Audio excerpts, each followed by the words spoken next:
은혜번역 하나님 말씀은 에스겔 28장 11절에서 18절까지입니다. 천사의 타락과 형벌교의 두 번째 시간입니다. 2-2입니다. 오늘 대단히 중요합니다. 사단을 하늘에서 형벌하지 아니하신 이유, 이거 이제 말씀드리려고 그래요. 왜 하나님께서 사단을 하늘에서 즉시 형벌하지 아니하시고 왜 하늘의 심판에서 형벌하지 아니하고 우주에 가두셨을까? 음부에 가두셨을까? 하라는 질문입니다. 참 많은 질문도 받았고요. 나도 내 속에도 맨 처음에 있었기도 하고요. 왜 전능하신 하나님의 사단을 멸하시기 위해서 천지와 인간을 창조하시고 친히 육신이 되어서 오셔서 육신에 죽고 부활하시는 그 복잡한 과정을 겪었을까? 이것이 이제 이 정도 질문할 정도고 이 정도 생각할 정도 사람이면 성경을 읽은 사람이에요.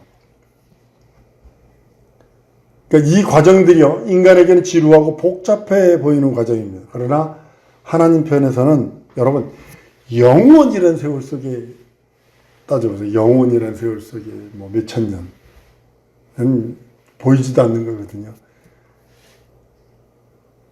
사람 앞에는 지루해 보이고 뭐 복잡한 과정일 줄 몰라도 하나님께서 이제 하루 일과 같은 그런 거, 하루가 첫날이고 첫날이 하루 같은 그분의 성품 속에 이건 아무것도 아니죠.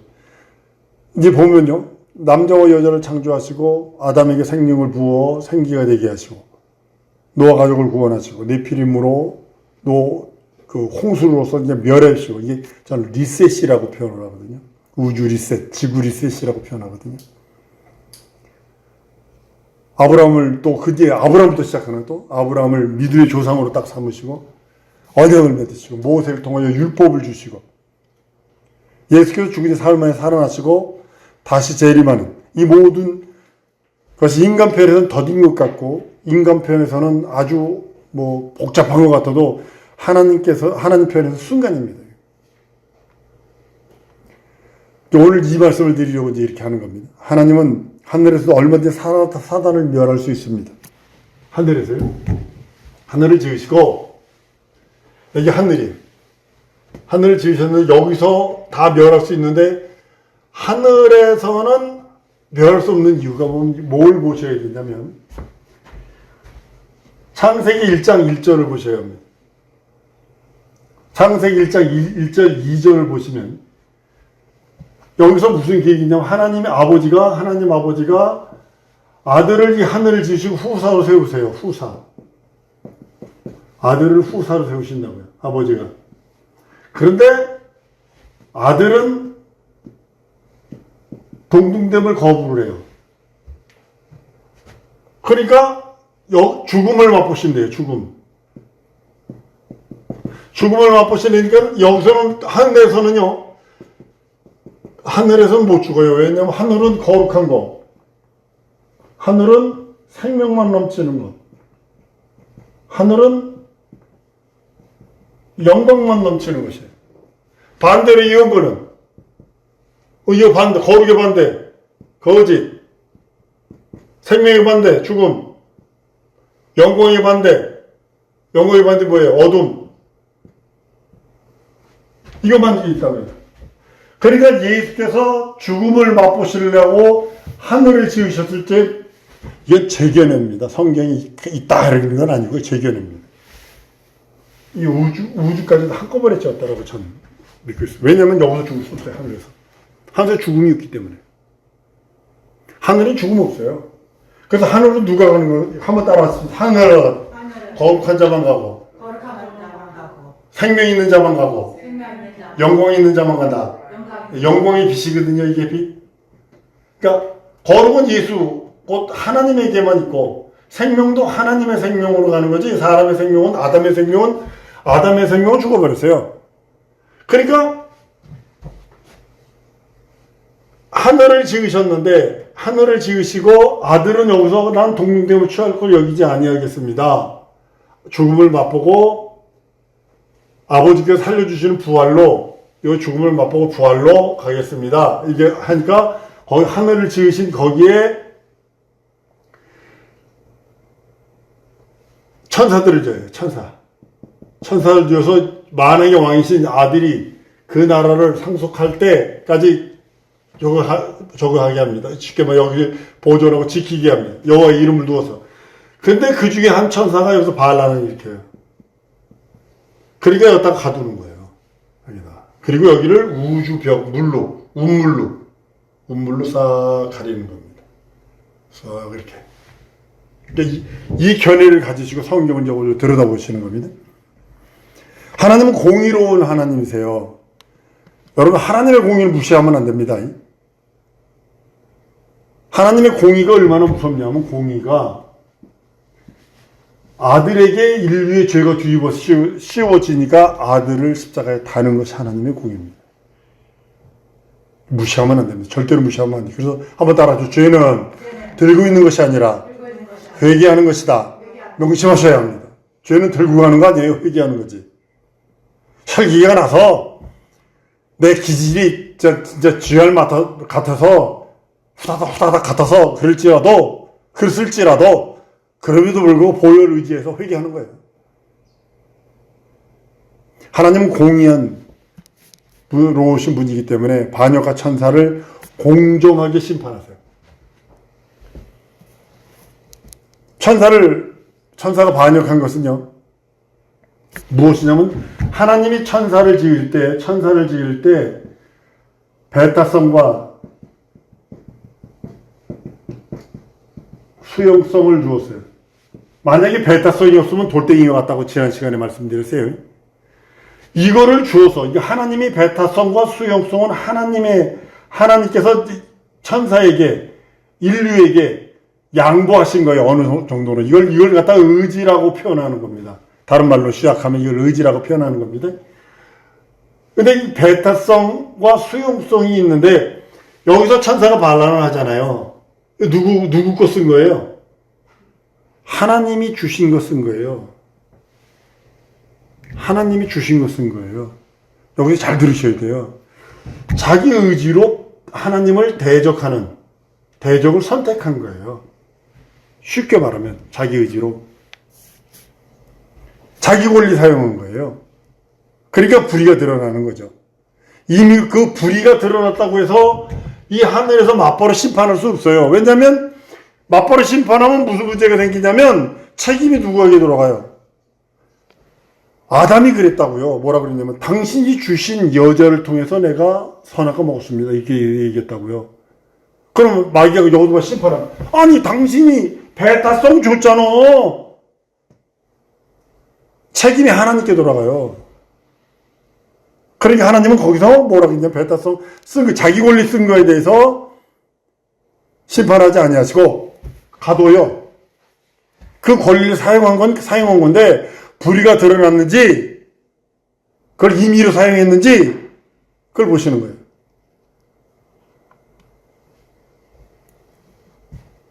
사단이 반역했다 해서 만약에 하나님께서 맞바로 여기서 심판하시고 맞바로 여기서 하늘에서 맞바로 막 그랬다면 하나님이 마귀에게 권위를 줘서 권위를 줌으로 인해서 마귀에게 도전받는 것이 되어버린 거예요.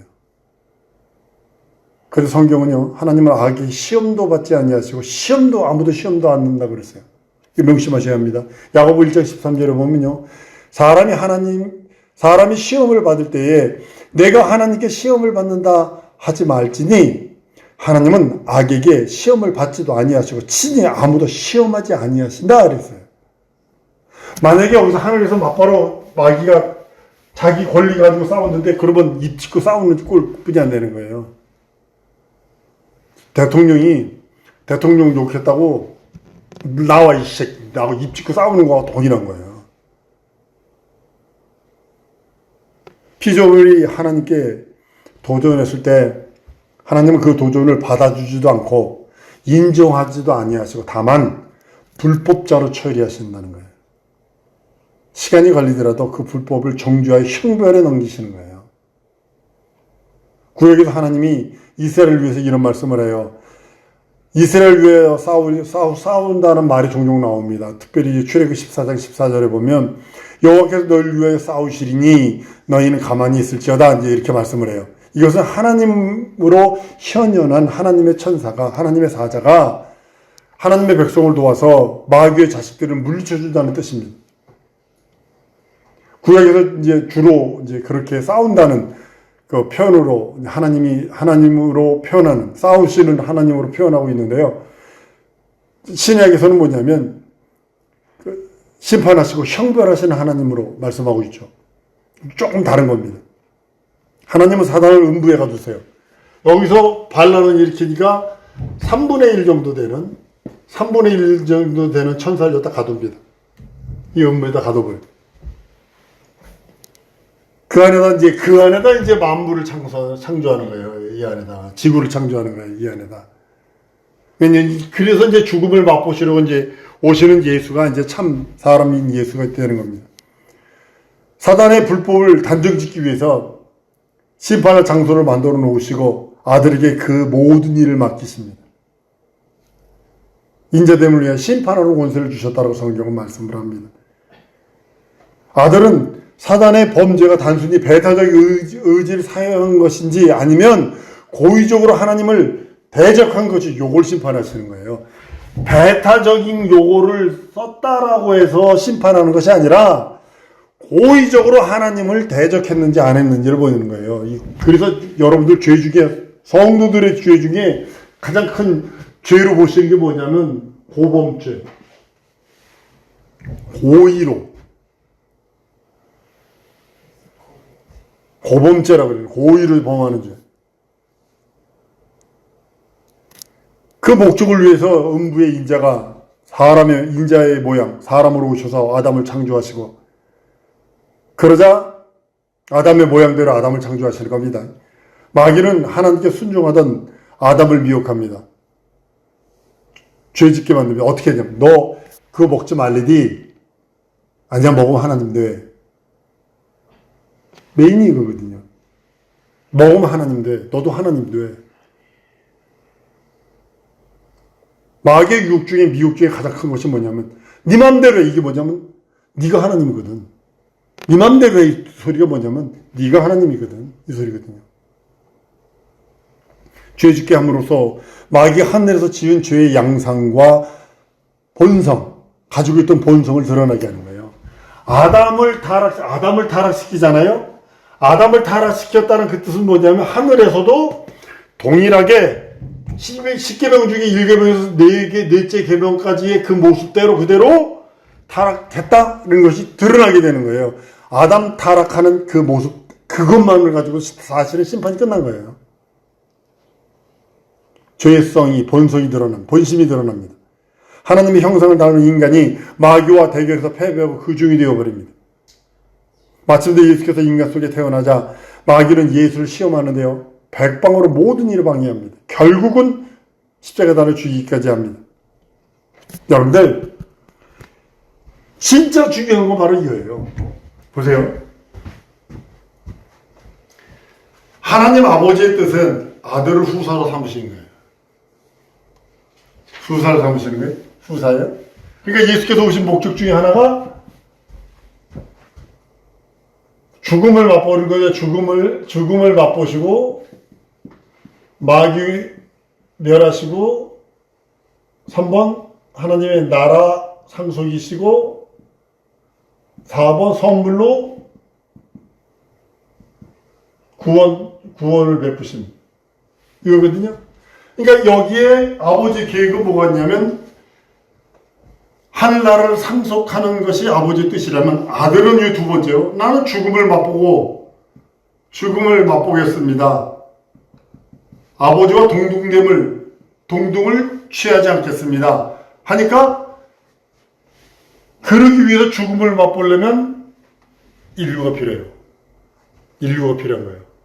왜냐하면 사람만이 죽음을 맛볼 수 있어요. 하나님은 죽을 수 없어요. 그러니까 이건 제 생각입니다. 이건 성경이 아니라 제 생각입니다. 에덴 동산이 마치 나는 이렇게 예수께서 죽음을 맛볼 수 있는 장소였다. 전 그렇게까지 해석을 합니다. 에덴 동산을. 거기서 맛볼 수 있어요. 왜냐면 보세요. 그렇게 십자가 달려서 비참하게 죽어야 되나요? 만수하고 죽을 수도 있어요. 죽음을 맛보면 되는 거 아니요? 안 그래요? 예수께서 십자가에 달려 죽으신 이유는, 죽임 당한 거예요. 왜냐면, 그건 인류를 위해서, 인류를 구원하시기 위한 아버지의 사랑이 들어있는 거예요. 아버지의 사랑이고, 아버지의 긍휼고, 아버지의 은총이고, 하나님의 그 뜻이거든요, 그게. 그러니까, 죽음을 맛보시려고 사람을 지으셨는데, 죽음을 맛보셨을 때, 죽임 당하는 죽임으로 이 세상에서 십자가에 달려 죽습니다. 그러니까 천사를 주었는데 천사가 하늘에서 천사를 지었어요. 인류가 올 때, 예수 그리스도가 왕으로서 올 때까지 여기를 지키고 있는데 그때까지는 야훼로 하나님의 표를 여기다 둡니다. 그렇지만 예수는 아버지 이름으로 오셨다라고 요한복음 17장 11절 12절에 말씀하고 요한복음 5장에도 말씀을 합니다. 그래서 예수는 아버지 이름으로 오셔서 아버지 이름을 우리들에게 주시고 인자는 하늘 보좌 우편에 계시고 예수는 하늘에서 이 땅에 오셨다가 하늘로 다시 가는 것이 아니라 아버지 품에서 오셨다가 2000년 전에 하늘로 가신 거예요. 요게 다른 겁니다. 성령도 하늘에서 와서 하늘에서 오신 것이 아니라 아버지로부터 나오시는 성령이라고 성경은 분명히 말씀하고 있는 거예요. 그래서 우리 믿음이 창세기 1장 1절서부터 시작하면 안 됩니다. 그러면 인본주의예요. 인본주의가 되는 거예요. 요즘에 과학자들이요. 얼마 전에 1억만 년 전에 있었던 그 석탄층에서 뭐가 발견됐냐면 99% 쇠덩어리, 네모 반듯한 쇠덩어리를 발견했어요. 1억 년 전 그 석탄층에서. 이게 어떻게 해서 그거예요? 어디에는요, 화석으로 됐는데요, 망치가 화석에 딱 돼가지고 발견되고요. 어마어마한 것들이 많이 발견됩니다. 그럼 이런 고음뚱이 같은 거지. 노아 홍수 이전에 있었던 창세기 1장 1절과 1장 27절과 2장 7절 그 과정을 모르기 때문에 그러는 거예요. 1장과 2장을 모르기 때문에 그러는 거예요. 우리는 그것이 문제가 아니라 그래서 우리가 여러분과 내가 믿음 생활하는 것은 뭐냐면 여러분의 신앙생활이 거룩한 신앙생활, 하나님의 생명으로 생명을 누리는 생활, 하나님의 영광의 빛으로 충만한 생활을 하지 아니하면 이 땅에서는 거짓과 죽음과 어둠이 있는 곳에서 예수 그리스도로 말미암아 거룩이, 예수 그리스도로 말미암아 생명이, 예수 그리스도의 영광이 우리에게 비춤으로 인해서 마귀는 이 땅에서 수단과 방법을 가르치 않고, 이제는 예수는 부활승천해서 자기가 이제 자기 때가 얼마 남지 않은 것을 알았다고 계시록에 말씀을 해요. 그렇기 때문에 누구를 백방으로 회방하느냐 하면 성도들, 구원받은 사람 하나라도 덜 떨켜야 되고, 신옷 입고 멸류관 쓸 사람이면 멸류관을 떨어뜨리려고 만들고, 신옷을 더럽게 만들려고 그러고, 아니면 더 나가서는 신옷도 홀딱 뺏기려고 만들고. 여러분, 더럽게 만들고 홀딱 뺏기는 게 뭐냐면 죄를 짓게 만들고, 회개치 않으면 더러워질 수밖에 없고요. 신옷이 벗겨질 수밖에 없는 거예요. 주님이 입혀주는 옷일지라도 내가 죄를 범하면 벗어질 수밖에 없는 거예요. 예수께서 죽고 부활하심으로 마귀는 불의한 자로 정죄를 받습니다. 하나님께서 우리들에게 진리의 말씀, 영원한 말씀, 영생의 말씀을 주심으로 인해서 우리가 그 나라 들어갈 때까지 이 믿음 변치 않고 진정으로 원수마귀 주신 사단의 세력 능히 이길 수 있는 능력, 예수 이름으로 승리할 수 있는 능력, 그것이 바로 예수께서 영원전에 계획한 것. 그래서 지금 우리가 아무리 여기 얼마 남지 않았습니다, 예수 곧 오십니다 할지라도 이건 이 땅에서 이루어지는 그 어떤 것들은 전부 다 영원 전에 계획한 그 계획이 지금 진행되는 것 뿐이에요. 여러분과 내가 그 진행되는 그 과정 속에 있기 때문에 우리는 믿음을 돈독하게 지키지 아니하면 안 된다고 성경은 말씀하고 있는 겁니다. 이 시간에 우리 기도하십시다. 기도할 때 하나님, 내 속에 예수의 생명이 넘치게 하시고 진리의 말씀이 충만하게 하시고 성령과 거룩함도 하나님 말씀에 순종하며 살게 싸우니 역사해달라고 우리 다같이 통성으로 기도하십니다.